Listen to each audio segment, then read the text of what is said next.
All right. Shall I start? Yeah, if Anna's Or do you want back to read and the is intro here to stuff? listen.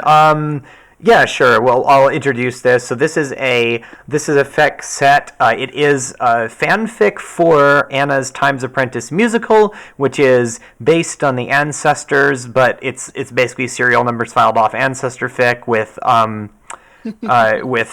Homestuck copyrighted material.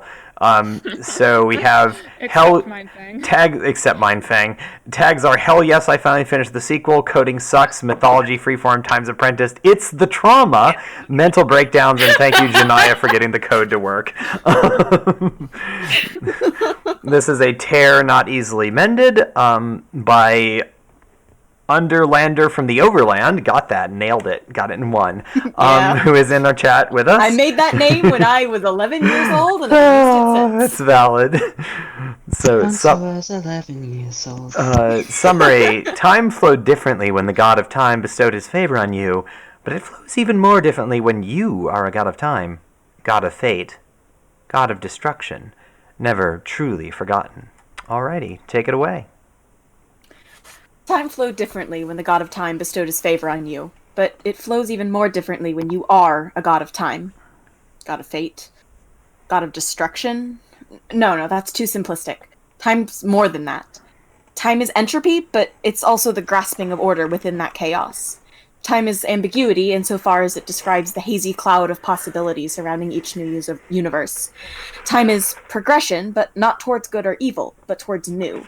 Time is the heartbeat of a universe, bringing possibility and second chances from the past and the future to the present. Time is division and choices and infinite potential. Time is the mechanism by which fate completes its plans. Completes her plans. Time is a story, but so is every other aspect of a universe. In a way, the universe itself is a story, and the gods its storytellers.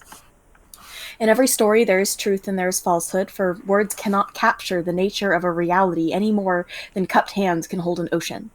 Still, the universe desires to be told, and more importantly, it desires to be heard.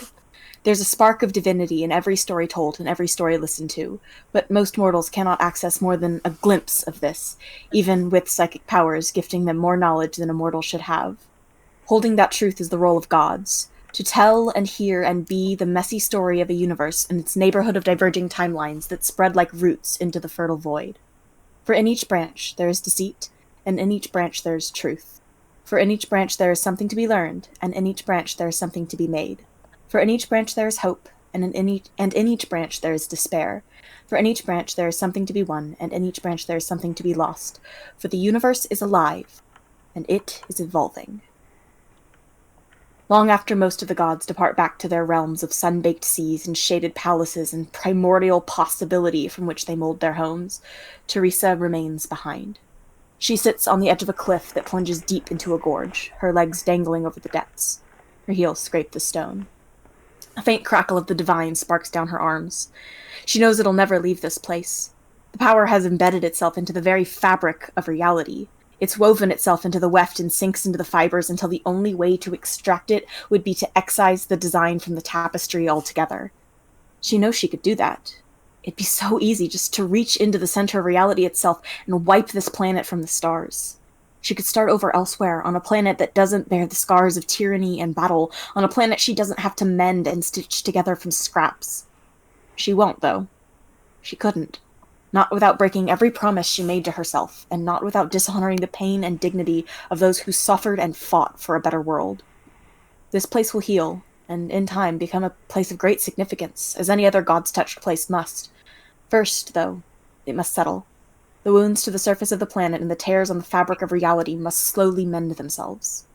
In the distance, a lazy ooze of magma meanders across the plains and sends up plumes of steams where it runs into the sea. Raging fires consume the remnants of forests miles in the distance. She can just make out the remnants of the imperial palace at the edge of the raised battlefield. There is no sign of the city that once stood between here and there. Fingers. She mutters, watching one of the palace's many spires give way and crumble. She can almost imagine the resonance of the crash rattling her chest. What figures? Teresa jumps and gasps in a short gulp of ale that leaves her short gulp of air that leaves her coughing black soot. She doesn't need to breathe, but the habit's hard to break, and airborne bits of burnt stone aren't a pleasant thing to inhale. Sorry. Didn't mean to startle you. The god of love and loyalty smiles sadly down at Teresa. Her voice is soft and perpetually tinged with something bittersweet, like nostalgia for a place that never existed. It's a voice made for lullabies and whispered promises. It's a voice for gentler moments than this. It's fine, Teresa says, then turns away again. The sun just barely kisses the horizon over the sea and paints the sky in shades of red and orange. May I join you? The god of love asks. Sure. Teresa shrugs. The god of love lowers herself onto the cliffside next to Teresa with all the grace of a ballet dancer. For a few minutes, neither of them say anything. Out of the corner of her eye, Teresa watches the god of love fiddle with her hair. She carefully takes it down from the small puff she'd pulled it back into for the battle and rearranges her curls to a more typical soft-edged cloud around her face. When Teresa had first met the god of love, she'd been perched on a cliff's edge, staring down at a sea as green as emeralds, as though the glints of sunlight on its surface held more depths than the endless expanse below. Maybe they had. The landscape they both stared across now certainly doesn't. When the silence finally breaks, it's the god of love who speaks. Teresa. Teresa turns, just barely enough to look at her. You didn't answer my question. The god of love's voice is gentle but unyielding, and Teresa knows her well enough to realize she won't stop until she gets an answer. Just... Teresa looks back to the silhouette of the palatial ruins. Out of all the things that got destroyed, that one had to be the one thing that... She trails off.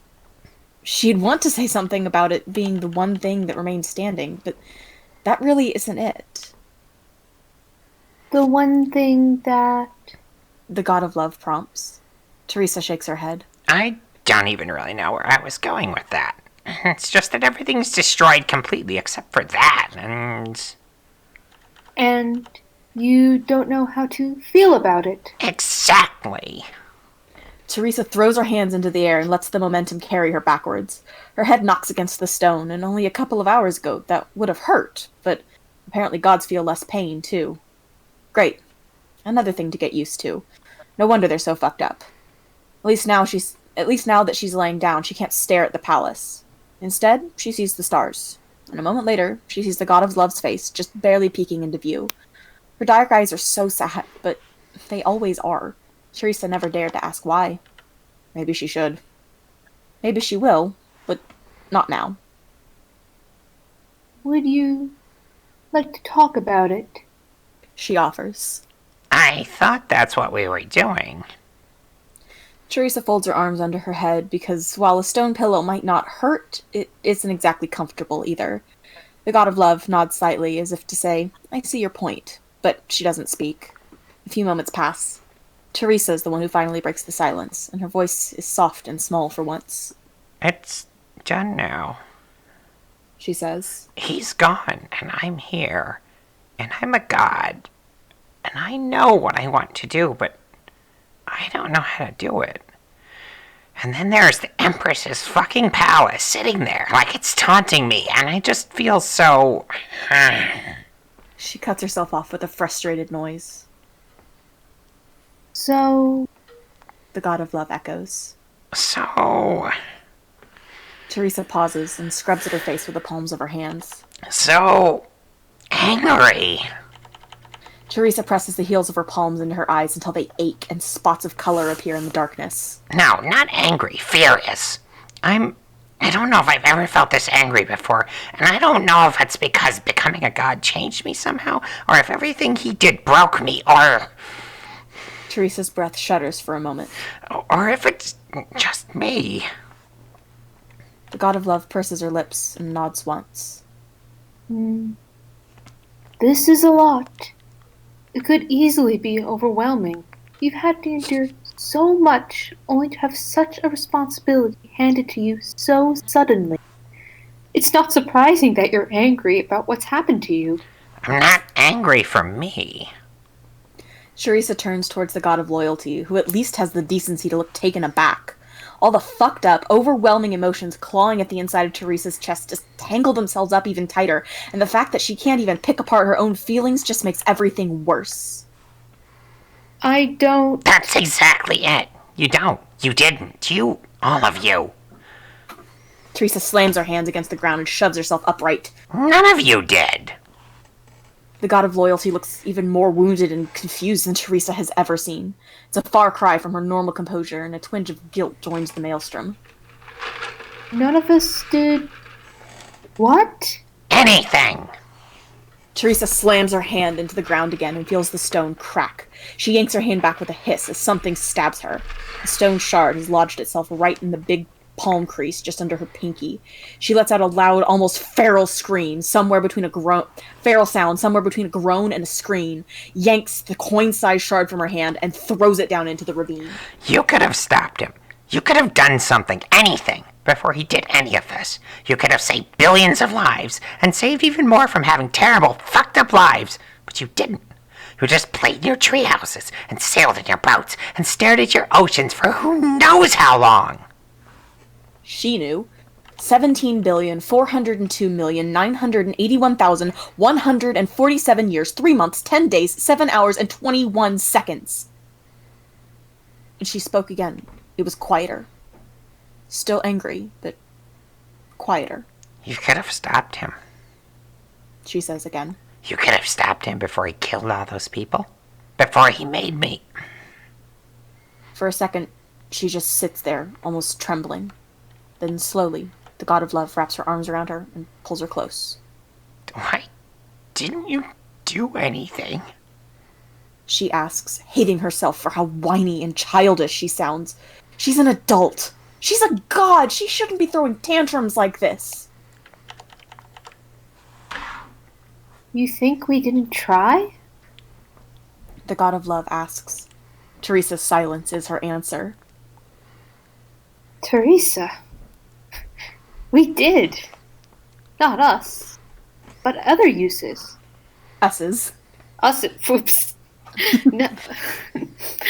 We did. Not us. But other us's. He was the god of fate. He just ended those timelines before we could change anything. Somewhere deep inside her, Teresa knows this is true, the same way she knows the exact number of seconds that had passed since the god of love embraced her. Knowing it's true doesn't make her feel any better. Teresa takes a shuddering breath that makes her lungs sting with ash again. I hate this.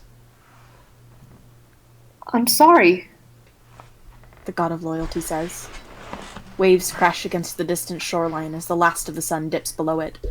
The tide's going out, carrying with it a lot of the ash. There's not quite a defined line, but the newly exposed sand is less dark, less contaminated. Something tells her this should be poignant, but she's too tired to think of how or why. I shouldn't have yelled at you. It's okay. No, it's not. None of this is. He's gone, but everything he fucked up is still here, and I'm still angry. I'm so angry, and I don't even know how to say it. He ruined everything just because he could, and people fell for it. Everyone fell for his bullshit, and what's worse is that I knew. I knew what he was doing, and I still went along with it. I chose to do this. The god of love says nothing, but she does pull her closer. This is my fault. No, it's not. That's another thing her new grasp on fate told her was true, but once again, it does nothing to change the way she feels. Is it bad that I just want to punch something? Well, you did already punch the ground, in a way. A choked laugh slips out before Teresa can hold it back. I slapped it. She protests weakly. That's not the same. Teresa carefully pulls back from the hug, and the god of love lets her arms drop. Would you like to stay here a while longer, or would you like to go back? The god of loyalty asks. Teresa looks over the battlefield again as the last of the sun dips below the horizon. Her eyes land on the palace in the distance. I want to go there. And I want to punch things. The god of love pauses for a second, then gives a conceding nod. Okay. the god of love says as she takes the god of time's hand. Let's go. Between blinks, they're sitting in the rubble-strewn courtyard. Teresa can tell it was once a beautiful place, barring the ostentatious mosaics and statues of several generations of pink-eyed empresses. It was all built on the backs of slaves. It all needs to come down. Teresa may not have been able to directly confront the people responsible for the evil she witnessed, but she can absolutely punch in the face of every single statue until it's less of a head and more of a deflated volleyball. When that just barely makes a dent in her anger, she moves on to the architecture, which crumbles and cracks under her fingertips. Part of it, she knows, is her new godly strength, but part of it is time. Entropy gathers beneath her palms, and the masonry crumbles under the weight of centuries in just seconds. She is the god of destruction. She is the god of wrath, the god of fucking this shit up until there's literally not a god's damned trace of it left. She is tired. The palace is nothing but precariously stacked stone and vague impressions in the dirt by the time she's done. She doesn't feel any better, though. She just feels hollow. The god of loyalty joins her where the courtyard once was and rests her hands on Teresa's shoulder. It's warm and soft, and even that small gesture of comfort makes Teresa's throat ache with unshed tears. Does it get easier? The god of loyalty pauses a moment, then squeezes her shoulder gently. No. Not really. It's never easy. But I found ways to cope. Not all of them were wonderful in hindsight, but it becomes less painful. Maybe I've just become numb to it. I don't want to become numb to it. I don't. Teresa pauses and glances over at the god of love. Her warm brown skin is paled by a thin coating of the stone dust Teresa made in her rampage. Teresa opens her mouth to speak again, but beyond the god of love, something catches her eye. A building. No, a barracks of some sort. Something cold clenches in her stomach as she realizes what it is. Slave quarters. I don't want to forget why I did any of this in the first place. Teresa says quietly, her eyes still locked on that half-fallen building. How many died there, worked to death by the very system she'd once fought so hard against, then indirectly for? Teresa. The god of love put a hand on the god of time's cheek and looked her in the eye. You won't. And you've made sure that we won't either. Not again. Not this time. The god of time nodded. Okay. She said, almost too quietly to hear. Okay. She repeated, this time with a bit more strength behind it. I'm ready. Alright. And now we scroll back up, Yeah. and we follow the second timeline. Let's redo that last sentence before the split, and then take the right path. Yeah. So, Cool. Teresa pauses and scrubs at her face with the palms of her hand. so sad. Teresa blinks hard, clearing away tears that just barely threaten to well up in her eyes. She's just so tired, so frustrated. Yes, they won, but that can't undo everything that happened. She thought she made peace with this a long time ago, but apparently not. And I hurt people. She added. I was literally the one to cause all of this. I spent so long manipulating and being manipulated, and I killed people. I killed so many fucking people. And it's not like I can say, well, they were soldiers. They knew it might happen because they fucking weren't. Teresa turns over onto her side and stares toward the sea. She doesn't deserve to see the stars. And now, I'm making their deaths all about me, and I feel so fucking selfish. And I'm so scared that I'm gonna turn into him. Teresa takes a shuddering breath that makes her lungs sting with ash again. I hate this. The god of love makes a sympathetic sound and rests her hand on Teresa's shoulder. It's warm and soft, and even that small gesture of comfort makes Teresa's throat ache with unshed tears.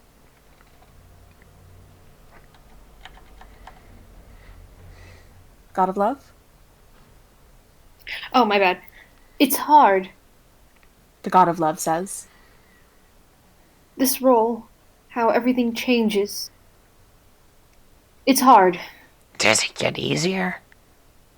The god of loyalty pauses a moment, then squeezes her shoulder gently. No. No, not really. It's never easy. But I found ways to cope. Not all of them were wonderful in hindsight, but it becomes less painful. Maybe I've just become numb to it. Great. Teresa's voice is low and bitter. Waves crash against the distant shoreline as the last of the sun dips below it. The tide's going out, carrying with it a lot of the ash. There's not quite a defined line, but the newly exposed sand is less dark, less contaminated. Something tells her this should be poignant, but she's too tired to think of how or why. Instead, a longing begins to build in her chest, one that she's repressed for so many centuries. It didn't make sense, and that just made it all the more distressing. I want to go home. God, she feels like such a baby, but she wants to go home. She wants this to all have been a nightmare. She wants to wake up in her apartment, turn on her sputtery coffee machine that she should probably replace, and talk to her mom about this weird and upsetting dream, but literally all of those things are gone. Her apartment had been cleared out 2 months after she'd been declared missing, presumed dead, and the building had been torn down to make way for some cerulean and cobalt townhouses 2 decades later. The coffee machine had probably gone in the trash, and her mom...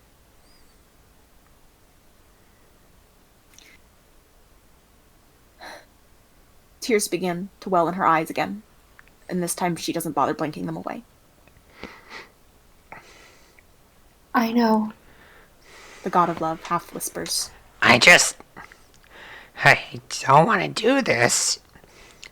And I want to go home. This time Teresa's voice cracks. A half-swallowed sob makes her shoulders shake, but the god of love's hand just moves with her. I know. She repeats. I... The rest of Teresa's words are lost in a choked sob as her face crumbles and she curls her knees up to her chest. She's cried countless times since the night of Mara's death, but never like this. Never a deep, chest-aching sob that shakes her whole body and claws at her throat like fire on the way out. The god of love lets out a soft sigh and runs her palm down Teresa's arm. She doesn't say anything this time, but she doesn't leave either. She just stays there, hand on Teresa's shoulder, until she cries herself out in the light of the rising sun. I'm sorry. Teresa chokes out. Tears still run down her face, but the sobs have at least died down to hiccups. You didn't have to stay out here with me. No, The god of love agrees. but I wanted to. Would you like to stay here a while longer? Or would you like to go back? Teresa takes a deep, shuddering breath and sits upright. Gods, she aches. Apparently, gods can feel more pain than she realized. I don't want to stay here. But I don't want to go back to his space, either. You're always welcome in my realm, if you want, but it would feel wrong to not point out that it's no longer his realm. It was always the realm of the god of time, and, well, that's you, now. It's your realm. Great. Now I own an awful green office to go with my awful green clothes. Teresa's shoulders shake again, but this time it's a half-swallowed laugh. She doesn't really know why she laughed, but hey, it was a thing that happened anyway. The god of love smiles one of her odd smiles at Teresa. There's pity there, but not a condescending type. It's a type of pity that says, I know what this is like, and I wouldn't have wished it on anyone. There's sadness, too, and Teresa's fairly sure she knows exactly where that's coming from. Mostly, though, as is fitting for her title, there's love. And that realization makes Teresa feel like a black hole has taken up residence between her lungs. Luckily, the god of love speaks before Teresa has to. Well, like I said, it's yours now.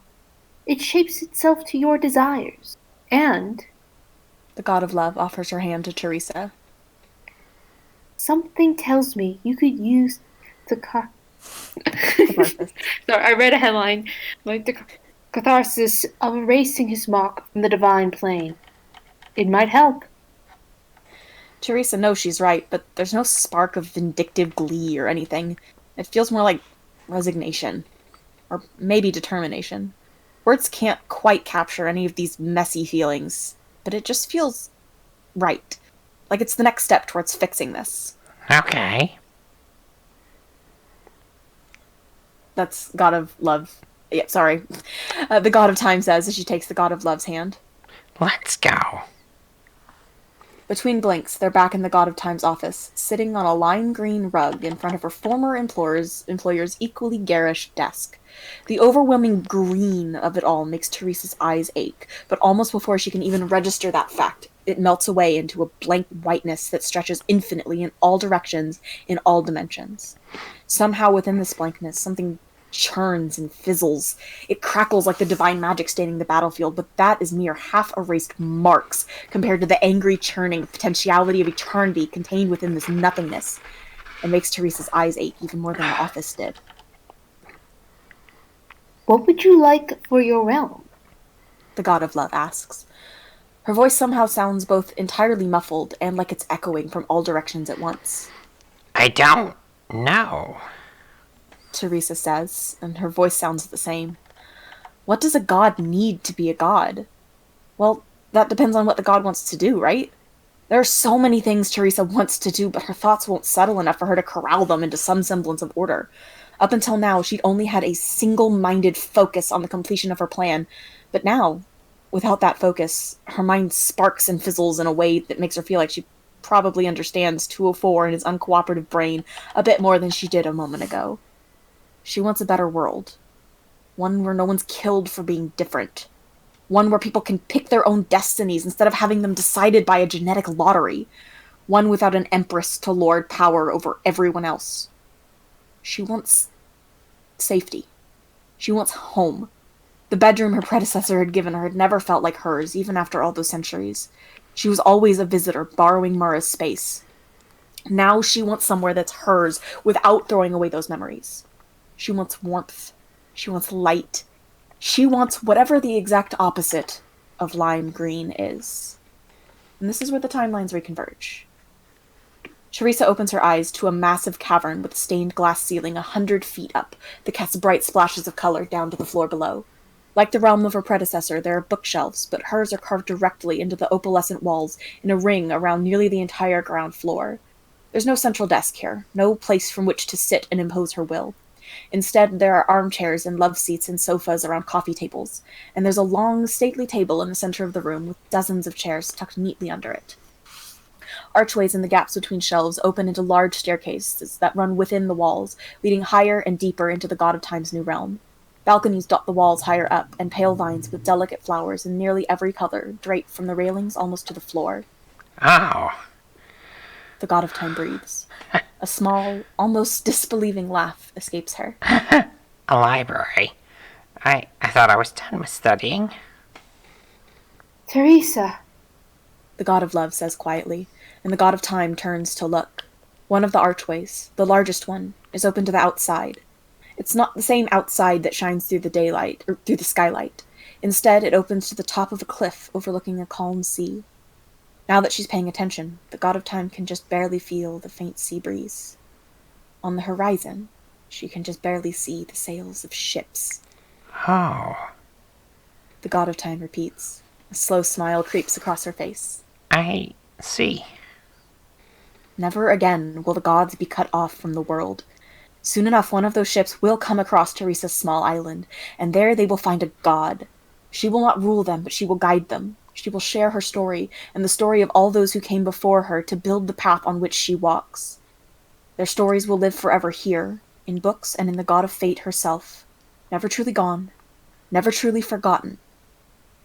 And tucked away, deep within the winding halls of the God of Time's realm, is a small green bedroom with a neatly weighed bed and a wardrobe full of green dresses. Sitting upon the pillow is a gleaming knife. Never truly forgotten. Holy shit. Oh my god, that was good! I love this so much. That was really good! Thank you! Also, Tev, That was I so caught what very you good. did. When you switched timelines, you snapped, didn't you? Yeah. Nice. I caught what you did. Oh, and here I thought that was writing just someone stuff in slapping my- the table. No, that was a snap. Nice. It's an on-purpose noise. Ev. Good. That was incredibly well done. Very I'm nice. gonna be honest, I was you- very lost, but I was hypnotized. Like it's really well written. I love it. Thank you. I'm mad You at should your listen copy to Times editing. I need Apprentice to... to get the context. You should. You should definitely No, listen to I- Times Apprentice. Is it like a absolutely. podcast? No, it's a it's my musical. musical. Yeah. It's Anna's musical, and then this is the sequel to another story. So, basically, there's Until the Whole World Falls Apart, which picks up right after the end of Time's Apprentice and, follows centuries in a few scenes and vignettes. And then this one picks up just shortly after the end of Until the Whole World Falls Apart. You can, Until the World Falls Apart, we did read live, so if you go to the archive, you can actually listen to us read it, or you can read it yourself. It's quite good. And Anna's musical is also real good, and the songs are really fucking catchy, and you should listen to it. Oh, nice. I'm gonna look it up.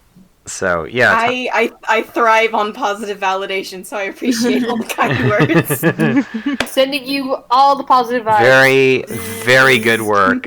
Very emotional, and thank you for letting us read and voice it.